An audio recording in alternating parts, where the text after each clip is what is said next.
Hi guys, and welcome to my channel. Today I want to talk about that time I watched 1988, The Telephone.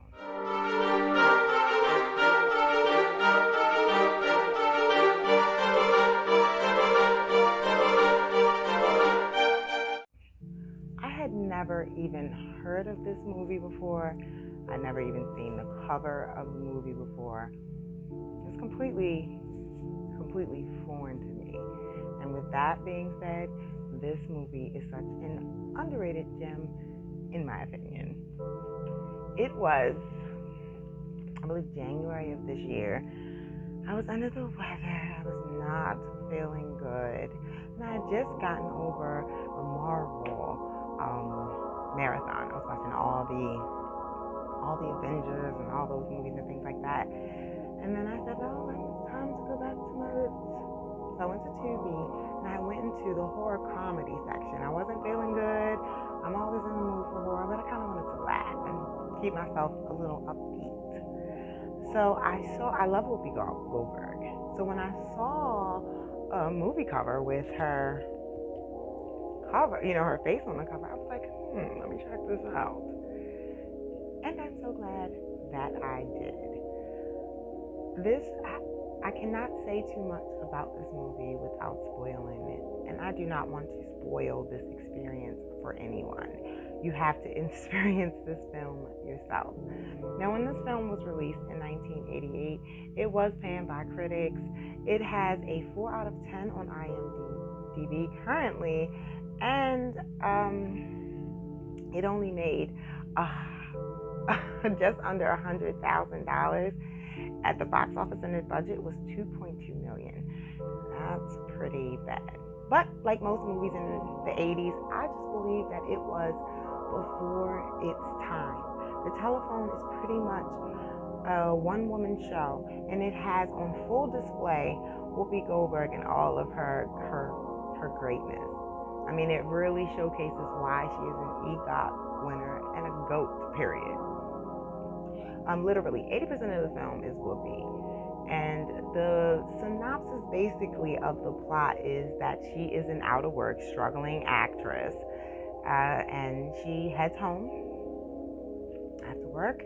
And she has a pet goldfish and a pet owl. And once she goes home to entertain herself, I guess, she makes a bunch of prank phone calls to her friends, different businesses, establishments in her neighborhood. And I mean, it's just so loud and animated on these telephone calls, so much so that she disturbs her neighbor across the street. They have a screaming match between, back and forth at each other between their apartment doors. And it's just, like I said, just Whoopi's greatness on full display. And if you've ever seen any of her stand-up, I mean, it's just really great to see her acting. She's very much, as you know, she was around doing stand-up comedy with Robin Williams and Billy Crystal. And if you like that style of comedy, you really will find her antics on these phone calls quite entertaining and hilarious. But these prank calls lead to a series of events, and that's pretty much all I can say about that. It had a twist that really would give M. Night Shyamalan a run for his money and make him hold on to his butt. I mean, really, I did not see that coming.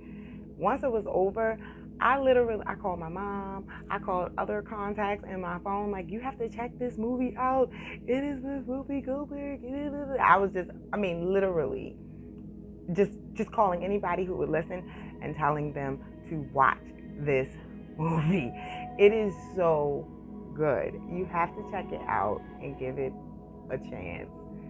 It's just an amazing film. It's directed by Rip Torn, who plays the dad in Freddy Got Fingered. He also plays like the supervisor boss in Men in Black.